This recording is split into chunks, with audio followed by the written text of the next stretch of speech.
we normally focus on 5 different metrics, the things people care about. I would say all of them are old metrics in terms of they were things you measured before, but maybe they weren't prioritized because it was hard to improve upon them. So things like speed, scale, we see kind of more than a 10x speed up in certain parts of the process, sometimes much more than that. In other places, there's still a very human element. You might see slightly less, but on aggregate, we're looking at speed up across a process of delivery. We see scale up. So projects now that have kind of 40,000 plus deliverables, this is not unusual. If you're talking about less than 10,000 deliverables, you're not talking about a scaled project in our world right now.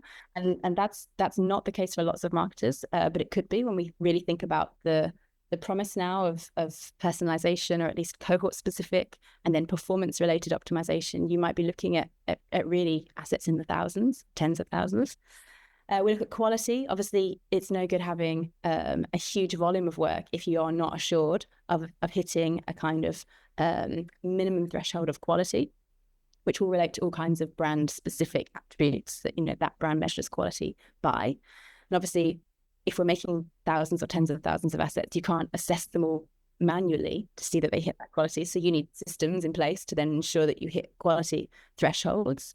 Of course, we also want to see performance gains. We want more content, not just to fill up the internet with content, but because that increase in variance and the opportunity to test drives performance gains. So we want to see greater ROI. We want to see improved ROAS, or whatever our core metric is.